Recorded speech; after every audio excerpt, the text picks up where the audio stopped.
Was this a kidnapping or a lawful capture?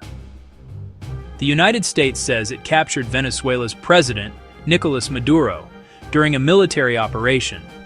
Maduro says he was kidnapped. So what really happened in Venezuela? And why does it matter to the world? What happened? According to U.S. officials, American forces carried out a targeted operation inside Venezuela.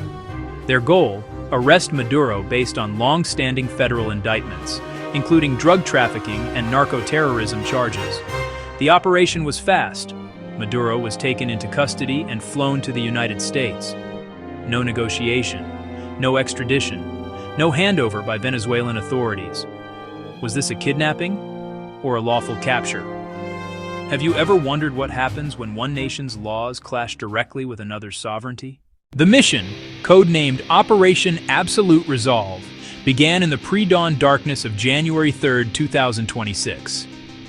At approximately 2:01 in the morning local time, residents in the vicinity of the Miraflores Presidential Palace in Caracas were awakened by the thunderous sound of helicopters. Reports indicate that a massive force, around 150 U.S. aircraft, descended upon the area, securing key points around President Maduro's compound. The operation was executed with military precision, designed to overwhelm any potential resistance and achieve its objective swiftly. U.S. Special Forces breached the compound, locating and securing Nicolás Maduro within minutes. The incursion was a display of overwhelming military capability, catching Venezuelan forces by surprise. Once Maduro was in custody, the extraction phase began immediately. He was moved from his compound to a waiting U.S. military helicopter.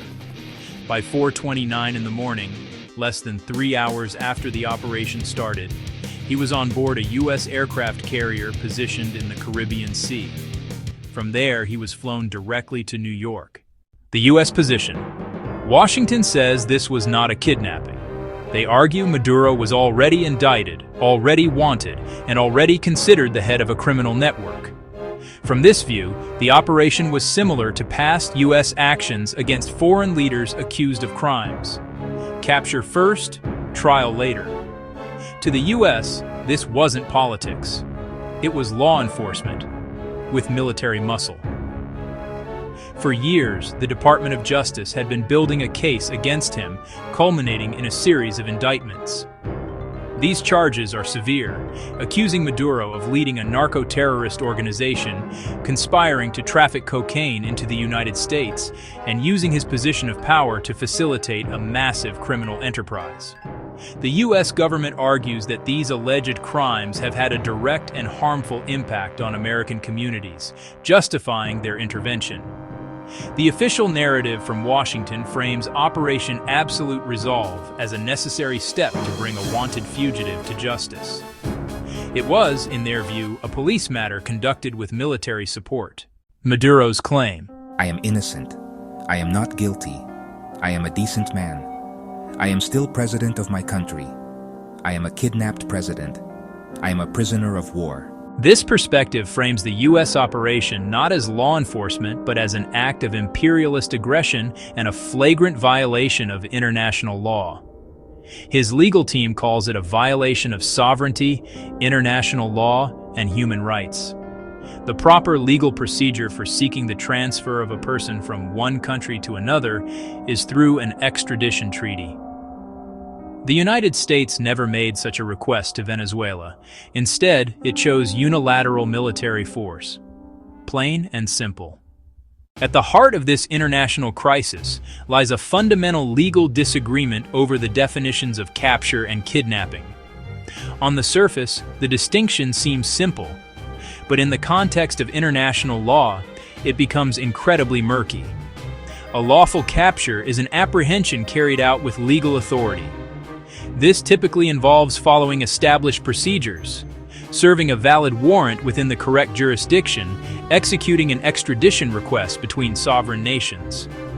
A kidnapping, by contrast, is the seizure and detention of a person without any legal authority. In the international arena, this often means acting outside the bounds of treaties and customary international law. When one country's agents enter another country without permission and take a person by force, it is almost always considered a violation of the second country's sovereignty. The United Nations Charter explicitly prohibits the threat or use of force against the territorial integrity or political independence of any state. Why this matters: during an emergency session of the UN Security Council, country after country voiced its opposition to the American operation. UN Secretary-General Antonio Guterres said he was deeply alarmed by the military intervention and called for full respect for the UN Charter. France said the operation runs counter to peaceful dispute resolution. Denmark echoed that no state should influence political outcomes through threats of force.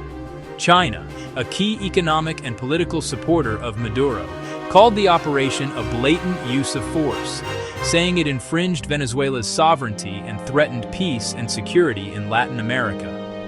Other nations fear the U.S. might not stop with Venezuela. Former President Trump also threatened to expand military action to Colombia and to Mexico, heightening anxieties region-wide. Smaller nations are watching nervously, wondering if they could be next. The core issue is sovereign immunity and the sanctity of national borders. If a powerful country can decide another country's leader is a criminal and then abduct them militarily, what stops other powerful countries from doing the same? The stability of the international order is built on mutual respect for sovereignty. We are left where we began, with a profound and unsettling question.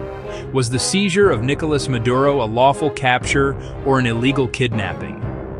The facts are laid bare, yet they point in two starkly different directions.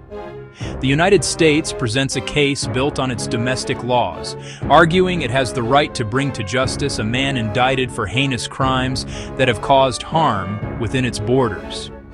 It views its actions as a robust form of law enforcement, made necessary by the extraordinary circumstances of a leader allegedly running a criminal state.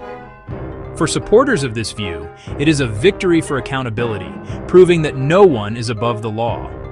On the other side, Venezuela and a significant portion of the world see a gross violation of the most basic principles of international law.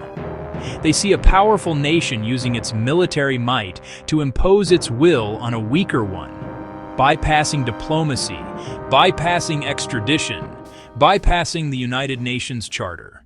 The future of this case will be decided in two arenas: the U.S. federal court system, the court of global public opinion. The legal proceedings in New York will test the limits of American judicial power and the concept of sovereign immunity.